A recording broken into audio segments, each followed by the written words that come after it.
hello નમસ્કાર વિદ્યાર્થી મિત્રો દરેકનું હાર્દિક સ્વાગત છે મિત્રો ધોરણ 9 ની અંદર કમ્પ્યુટર વિષયની અંદર તમારા બુકની અંદર મિત્રો થોડું અપડેટ આવેલું છે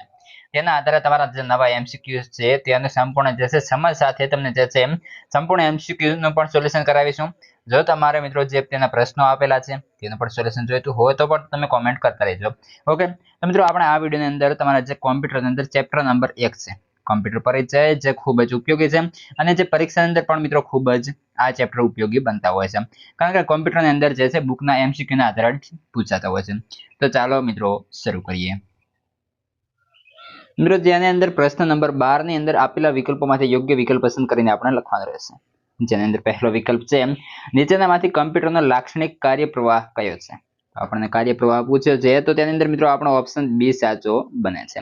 તમે તમારી જે બુકની અંદર કે ગમે ત્યાં ટીક કરતા હો ત્યાં મિત્રો જે છે રાઈટ ટીક બી ઓપ્શન આપી દેવાનો છે એટલે કે ઇનપુટ પ્રક્રિયા અને આઉટપુટ ત્યારબાદ બીજા નંબર છે નીચેનામાંથી કઈ બાબત એવી છે જે ડેટા અને અમલ કરવાની સૂચનાઓને કમ્પ્યુટર યાદ રાખે છે તે સાથે એકરૂપ છે તો ઓપ્શન બી એટલે કે સંગ્રહિત પ્રોગ્રામનો ખ્યાલ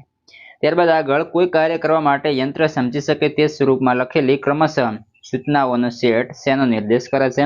તો મિત્રો ઓપ્શન એ સાચો બનશે એટલે કે પ્રોગ્રામ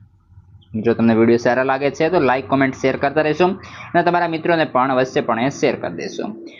જોઈએ પ્રશ્ન 4 એટલે કે વિકલ્પ નંબર 4 કમ્પ્યુટરમાં ડેટા દાખલ કરતી વખતે નીચેનામાંથી કયું એકમ આપેલ ડેટાને યંત્ર વાંચી શકે તે સ્વરૂપમાં ફેરવે છે તો મિત્રો ઇનપુટ ત્યારબાદ આગળ જોઈએ નીચેનામાંથી કમ્પ્યુટરની મેમરી શેનો સંગ્રહ કરે છે તો મિત્રો આપણે જોઈએ તો કે તે ડેટાનો પણ સંગ્રહ કરે છે તે પરિણામનો સંગ્રહ કરે છે તે સૂચનાઓનો પણ સંગ્રહ કરે છે એટલે કે આપેલ તમામ વિકલ્પ આપણો સાચો બનશે ત્યારબાદ નીચેનામાંથી મેમરીનો કયો પ્રકાર મોંઘો ઝડપી અને કદમાં મર્યાદિત હોય છે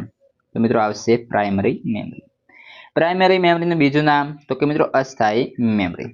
ત્યારબાદ આગળ વધીએ વિડીયોને લાઈક પણ કરતા રહેશો પ્રશ્ન 8 નીચેનામાંથી સેકન્ડરી મેમરીની કઈ લાક્ષણિકતાઓ છે ઓપ્શન ડી સાચો બનશે એટલે કે જે મિત્રો છે પ્રાઇમરી મેમરી કરતા સ્થાયી અને ધીમી આગળ હાર્ડ ડિસ્ક અને કોમ્પેક્ટ ડિસ્ક એટલે કે સીડીએસ નીચેનામાંથી કયા પ્રકારના એકમના ઉદાહરણ છે તો ઓપ્શન આપણો બી સાચો બને છે જેમ કે સેકન્ડરી 10 નીચેનામાંથી કયો એકમ ગાણિતિક અને તાર્કિક ગણતરી કરે છે તો ઓપ્શન એ ગાણિતિક અને તાર્કિક એકમ ત્યારબાદ આગળ છે નીચેનામાંથી કયો એકમ સૂચનાઓનો અમલ નું સંચાલન અને કમ્પ્યુટરના અન્ય ભાગોના કાર્ય ઉપર નિયંત્રણ કરે છે તો ઓપ્શન છે મિત્રો સી સાચો બનશે કંટ્રોલ વિકલ્પ નંબર 12 એએલયુ અને કંટ્રોલ યુનિટનું સુસંગઠન શું બનાવે છે તો option A central processing unit વધીએ આગળ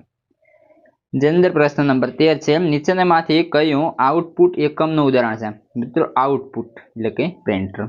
કમ્પ્યુટરનો કયો ભાગ કમ્પ્યુટરના મગજ તરીકે ઓળખાય છે option C central processing unit 15 જીઆઈજીઓનું પૂર્ણ સ્વરૂપ શું છે તો ગાર્બેજ ઇન ગાર્બેજ આઉટ પ્રશ્ન 16 નીચેમાંથી શું સોફ્ટવેરનો ભાગ છે તો આપેલ તમામ એટલે કે મિત્રો આવશે સૂચનાઓ ડેટા દસ્તાવેજીકરણ આપેલ તમામ નીચેમાંથી કયો વિકલ્પ હાર્ડવેર શબ્દનો નિર્દેશ કરે છે તો કે ઓપ્શન સી કોમ્પ્યુટરનો ભૌતિક ભાગ મિત્રો આટલા હતા તમારા ચેપ્ટર નંબર 1 ના એમસીક્યુઝ હવે ચેપ્ટર નંબર 2 ના જે છે આપણી ચેનલની અંદર મળી જશે તમને આ વિડિયો ડિસ્ક્રિપ્શનમાં પણ લિંક આપેલી છે તેથી WhatsApp Telegram પણ જોઈન કરી લેશો